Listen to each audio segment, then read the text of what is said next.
Hey guys, welcome back to new video. और आज की इस वीडियो में हम लोग डिस्कस करने वाले हैं इंटरऑपरेबिलिटी को।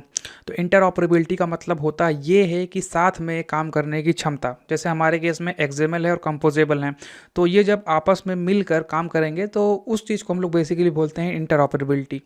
तो इसको समझने के लिए मैं यहाँ पर 3 एग्जाम्पल आपके सामने रखने वाला हूँ। पहला एग्जाम्पल में हम लोग यहाँ पर एक लाइब्रेरी को अपने एक्सएमएल में लिखेंगे और उस एक्सएमएल का यूज़ करेंगे अपने कंपोजेबल में और उसको प्रॉपरली फंक्शनलिटी देंगे।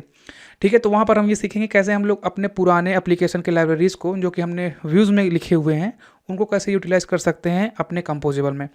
तो ये होगा हमारा पहला ऐप। सेकेंड ऐप पे हम लोग डिस्कस करेंगे कि कैसे हम लोग कंपोजेबल को यूज़ कर सकते हैं अपने एक्सएमएल में। तो हमारे पास उसके लिए कंपोज व्यू नाम का टैग है, उस टैग का हम लोग एक्सएमएल में यूज़ करके कंपोजेबल का यूज़ वहाँ पर कर सकते हैं।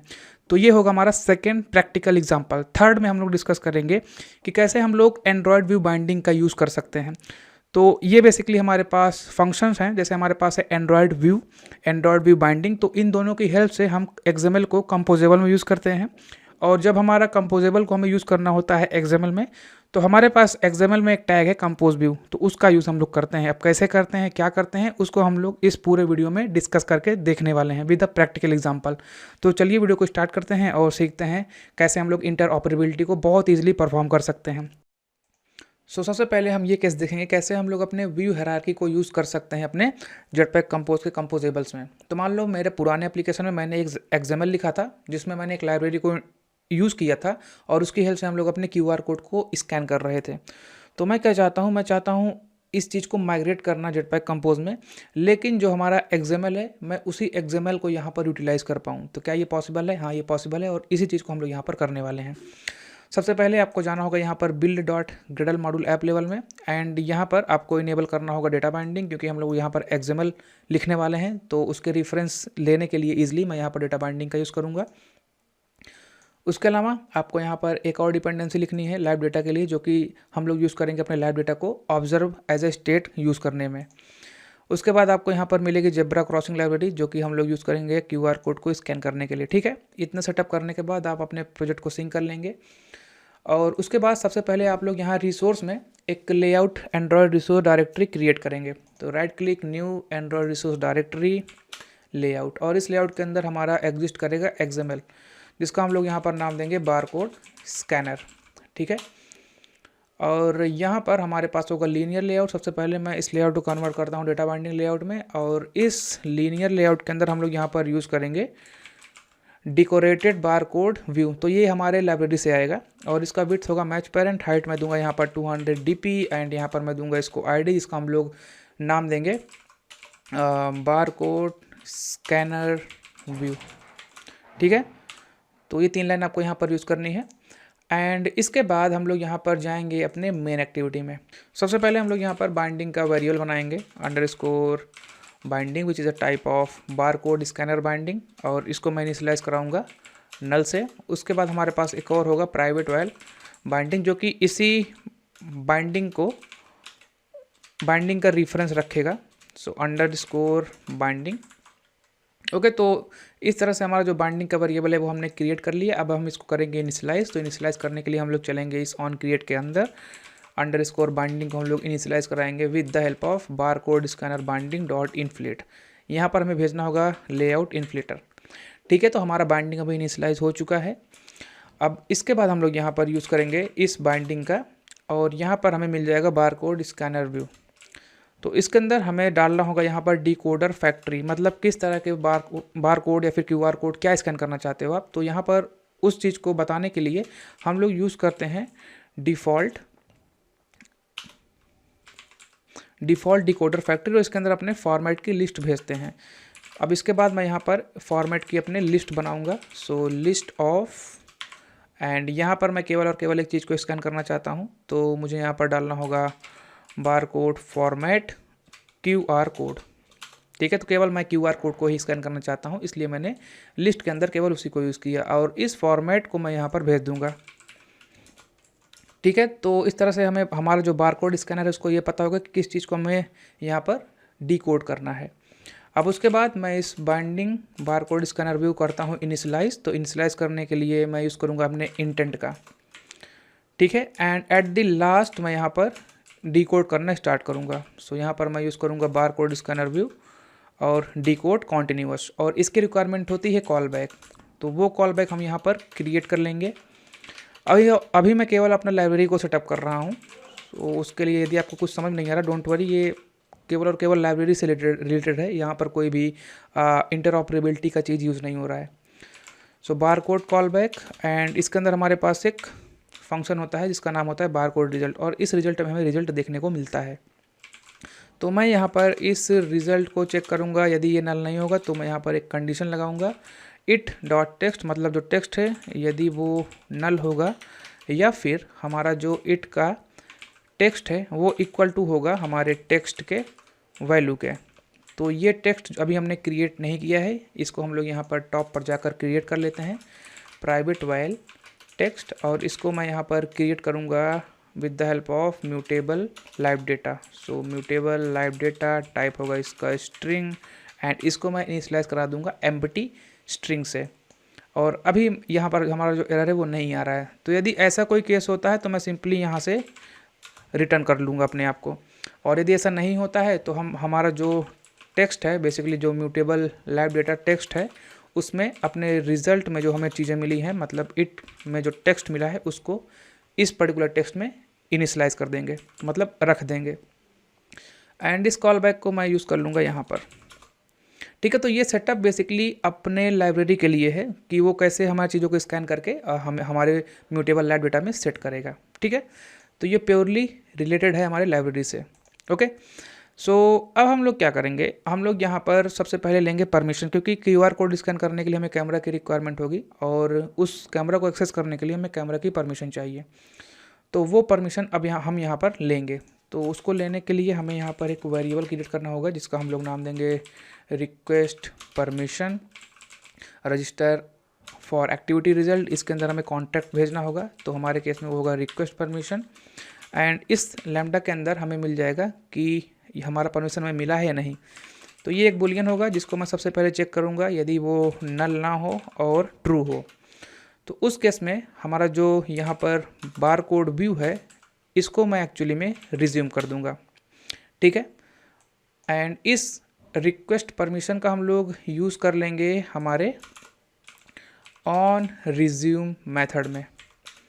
यहाँ पर मैं यूज़ करूँगा अपने रिक्वेस्ट परमिशन को, लॉन्च कर दूँगा, और जो परमिशन मुझे चाहिए उसका स्ट्रिंग मैं यहाँ पर पास कर दूँगा। तो मैं पास करूँगा अपने एंड्रॉयड मैनिफेस्ट परमिशन कैमरा। ठीक है, और यदि हमारा जो ऑन पॉज का लाइफ साइकिल इवेंट है, यदि ये कॉल होता है तो उस केस में हमारा जो बार कोड का काम है उसको हम लोग पॉज कर देंगे। ठीक है, तो ये अभी के टाइम पे हमारा कंप्लीट सेटअप हो चुका है लाइब्रेरी। तो हमने क्या किया, हमने यहाँ पर सबसे पहले बाइंडिंग वेरिएबल बनाया, और यहाँ पर परमिशन लेने के लिए हम लोगों ने यहाँ पर रिक्वेस्ट परमिशन को क्रिएट किया। यहाँ से लेकर यहाँ तक हम लोगों ने अपने बार कोड के जो लाइब्रेरी है उसको इनिशियलाइज किया, और उसको यहाँ पर कॉन्टीन्यूसली स्कैन करने के लिए ऑन कर दिया। एंड यहाँ पर मैंने अपना रिक्वेस्ट परमिशन को कॉल किया। सबसे पहले हम लोग परमिशन लेंगे, और परमिशन मिलती है तो हम अपने बार कोड को यहाँ से कर देंगे रिज्यूम। ठीक है, और यदि हमारा on pause life cycle event trigger होता है तो उस केस में हम अपने बाइंडिंग के जो बार कोड स्कैनर है उसको हम लोग पॉज कर देंगे। तो ये के हमारा जो XML है उसको हमने फंक्शनलिटी प्रोवाइड की। अब इसका यूज़ हम लोग कहाँ पे करेंगे, हम लोग करेंगे अपने कंपोजेबल में। तो कंपोजेबल में करने के लिए हमें यहाँ पर एक कंपोजेबल की रिक्वायरमेंट होगी। तो हम लोग यहाँ पर एक कंपोजेबल बनाते हैं जिसका हम लोग नाम देंगे इंटर ऑपरेबिलिटी एग्जाम्पल। ठीक है, तो इसके अंदर हम क्या भेजेंगे, सबसे पहले तो हम अपना रूट भेजेंगे, मतलब बाइंडिंग का रूट जो होता है उसको हम लोग भेजेंगे। ठीक है, उसके बाद हम लोग यहाँ पर भेजेंगे वैल्यू जो हमारे इस लाइब्रेरी ने हमें स्कैन करके दे दिया होगा वो। और यहाँ पर इस पर्टिकुलर कंपोजेबल के अंदर हम लोग यहाँ पर यूज़ कर लेंगे कॉलम का, एंड इस कॉलम का जो साइज़ होगा वो मैं यहाँ पर देने वाला हूँ फिल मैक्स साइज़। ठीक, और इस कॉलम के अंदर हम लोग यूज़ करेंगे एंड्रॉयड व्यू। तो बेसिकली यही हमारा जो इंटरऑपरेबिलिटी का API है वो हमको ये चीज़ प्रोवाइड करता है। इसकी हेल्प से हम XML को इन्फ्लेट कर सकते हैं अपने कंपोजेबल में।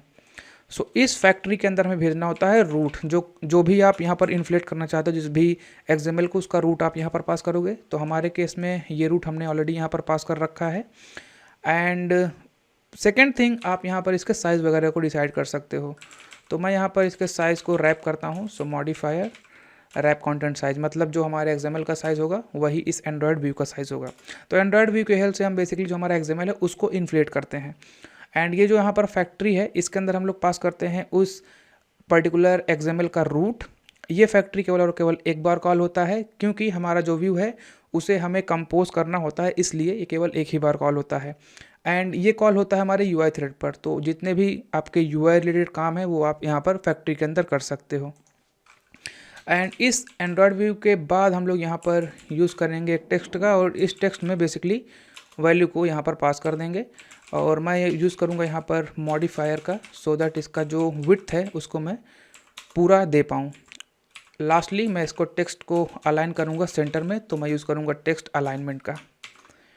तो ये दो चीज़ें हैं, और इसके बीच में मैं थोड़ा सा यहाँ पर स्पेस देता हूँ स्पेसर की हेल्प से। सो मॉडिफायर हाइट 12 dp।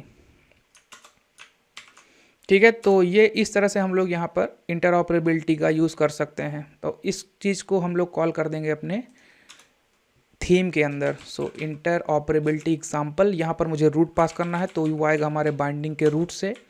एंड यहाँ पर हमें पास करना है वैल्यू। तो वो वैल्यू क्या होगी, बेसिकली एक स्टेट होना चाहिए हमारे पास, तभी हमारा जो स्टेट में चेंज होगा तो हमारा जो ये कंपोजेबल होगा अपने आप को रिकम्पोज कर पाएगा। तो उसके लिए हम लोग यहाँ पर एक नया वेरिएबल बनाते हैं स्टेट नाम से।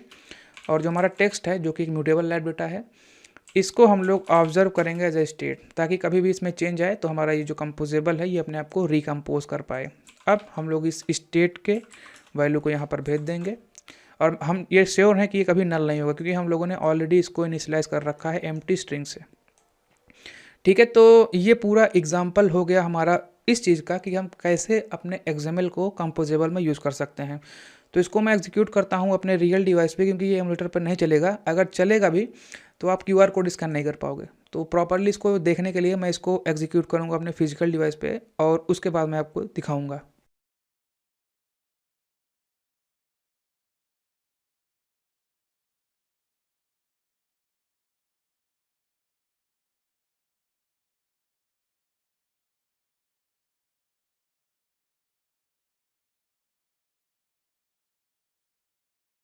तो हम लोग यहाँ पर देखने वाले हैं कैसे हम लोग अपने व्यू हायरार्की में यूज़ कर सकते हैं कंपोजेबल्स को।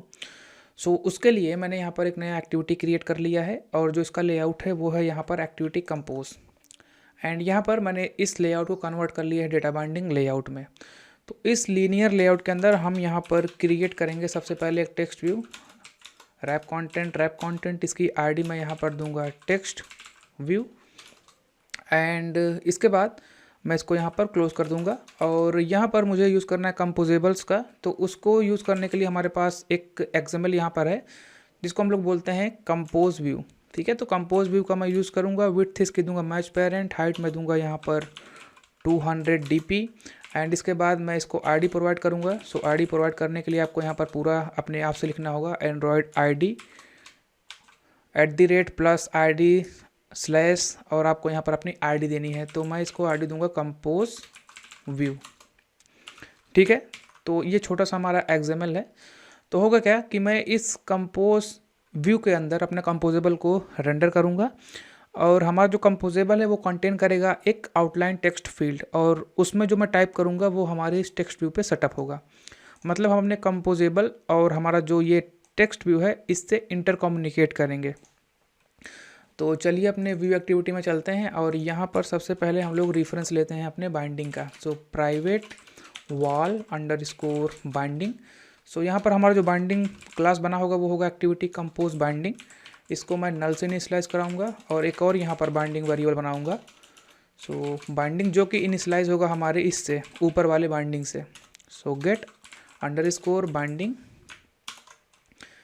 ठीक है, तो ये हुआ हमारा काम बाइंडिंग का। अब सबसे पहला काम हम यहाँ पर करते हैं, हम लोग अपने कंपोजेबल को क्रिएट करते हैं। तो कंपोजेबल, और इसका मैं नाम दूंगा आउटलाइन टेक्स्ट एग्जाम्पल।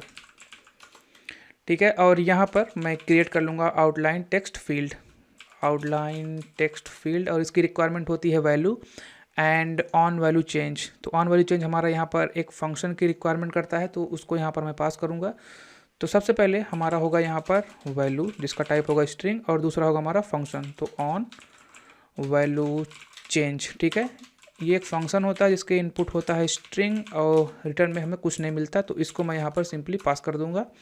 एंड यहाँ पर जो वैल्यू है इसमें मैं अपना वैल्यू पास कर दूंगा जो मैं यहाँ पर इनपुट के रूप में दे रहा हूँ। ठीक है, तो ये हमारा एक बहुत छोटा सा कंपोजेबल बन के तैयार है। अब हम लोग क्या करेंगे, हम लोग सबसे पहले अपने बाइंडिंग को करते हैं initialise. So binding activity compose binding dot inflate, मैं यहाँ पर पास करूँगा अपना लेआउट इन्फ्लेटर, और इस सेट कंटेंट व्यू के अंदर अपने रूट को मैं भेज दूंगा with the help of binding. अब हम लोग यहाँ पर सबसे पहला काम करेंगे अपने कंपोजेबल को उस कंपोज व्यू में सेट करने का।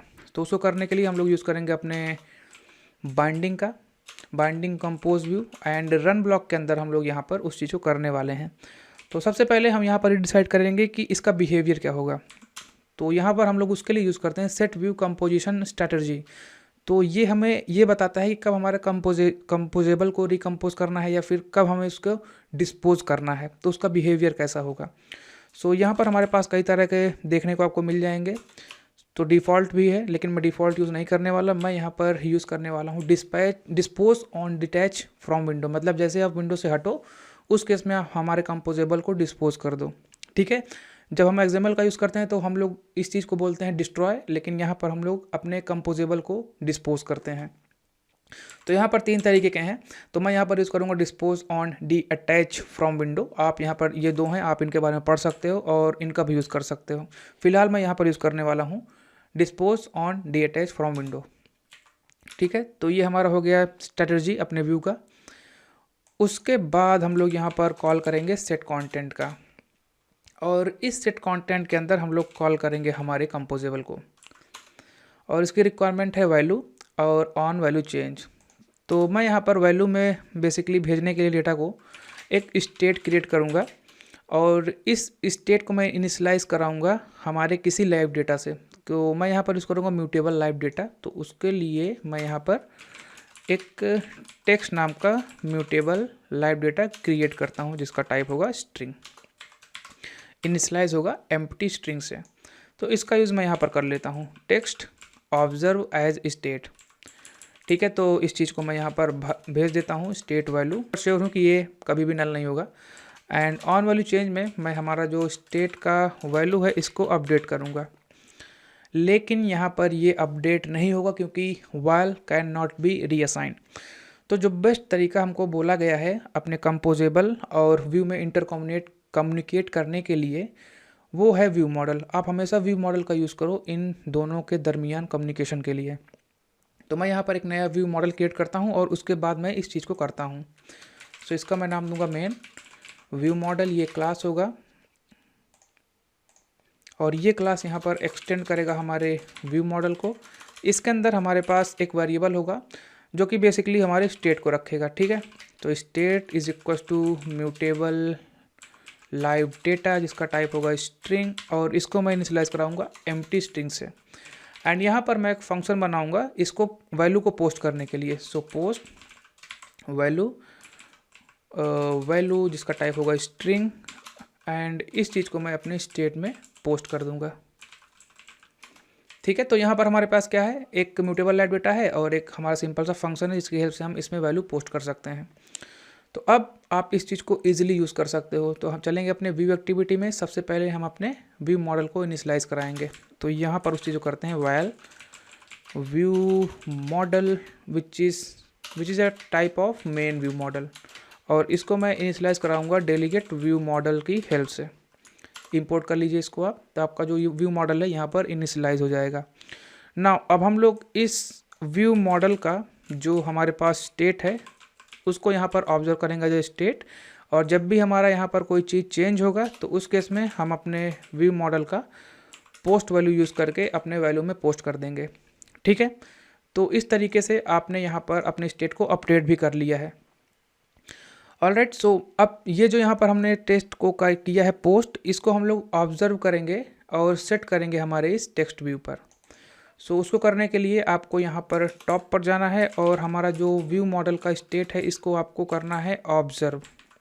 यहाँ पर भेजना होगा आपको लाइफ साइकिल ऑनर। तो this as life cycle owner आप इसको टाइप कास्ट कर लो और इसके अंदर आपको वैल्यू मिलेगी।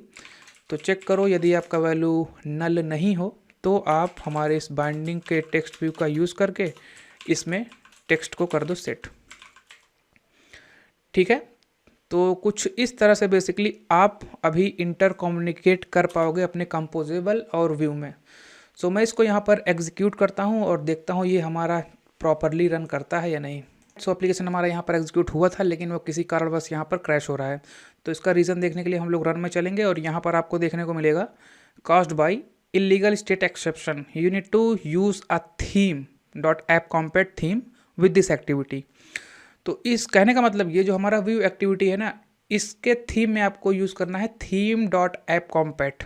तो उसको हम लोग करने के लिए चलेंगे अपने मैनिफेस्ट में एंड यहाँ पर एक्टिविटी टैग के अंदर हमारे पास होता है थीम। सो इसमें हम लोग यूज़ कर लेंगे theme dot app compat dot daylight. Okay, इतना करने के बाद फिर से आप इसको एग्जीक्यूट करोगे तो आपका एप्लीकेशन इस रीज़न की वजह से क्रैश नहीं होगा। ऑलराइट, सो ऐप हमारा यहाँ पर एग्जीक्यूट हो रहा है। तो ये हमारा आउटलाइन टेक्स्ट फील्ड है, थोड़ा बड़ा हो गया है ये। इसमें मैं कुछ भी यदि टाइप करूँगा तो हमारा जो XML में टेक्स्ट व्यू है वो अपडेट होना चाहिए। तो मैं यहाँ पर अपना नाम देता हूँ और आप देख सकते हो जैसे मैं यहाँ पर टाइप कर रहा हूँ वैसे वैसे आपको यहाँ टॉप पर जो टेक्स्ट व्यू है अपने XML में वो भी यहाँ पर अपडेट होता हुआ आपको दिख रहा है। तो कुछ इस तरीके से आप यहाँ पर यूज़ कर सकते हो कंपोजेबल का अपने इस XML में। ओके, तो अब हम लोग यहाँ पर देखने वाले हैं हमारा last function which is used for interoperability. उसका नाम हमारे पास है एंड्रॉयड व्यू बाइंडिंग और इसका यूज़ करके हम लोग अपने XML को रेंडर करते हैं कंपोजेबल में। सो चलिए उसको करते हैं। उसको करने के लिए सबसे पहले मुझे यहाँ पर लेआउट पे एक और लेआउट बनाना पड़ेगा। इसका मैं नाम दूंगा एंड्रॉयड व्यू बाइंड। ठीक है, तो ये कंस्ट्रेंट लेआउट होगा आप यहाँ पर। तो मैं इस कंस्ट्रेंट लेआउट को यूज़ ना करके मैं यहाँ पर यूज़ कर रहा हूँ लीनियर लेआउट का एंड इसका जो ओरिएंटेशन है ये मैं यहाँ पर देने वाला हूँ वर्टिकल। ओके, तो यहाँ पर मेरे पास होगा एक टेक्स्ट व्यू रैप कंटेंट और इसकी आईडी होगी यहाँ पर टेक्स्ट व्यू। ठीक है, इसके जस्ट नीचे मेरे पास होगा एक बटन यहाँ पर। सो रैप कंटेंट इस पर मैं टेक्स्ट दूंगा क्लिक मी एंड यहाँ पर हमारा जो इसका आईडी होगा वो होगा बटन। ठीक है, इसका जो ग्रेविटी है वो मैं दूंगा सेंटर हॉरिजॉन्टल पे ताकि चीज़ें हमें सेंटर में लिखें। और उसके अलावा मैं यहाँ पर चारों तरफ से मार्जिन लेता हूँ 24 dp की। ठीक है, तो ये हमारा एक सिंपल सा लेआउट है और मैं यहाँ पर हाइट को यहाँ पर कर देता हूँ रैप कंटेंट।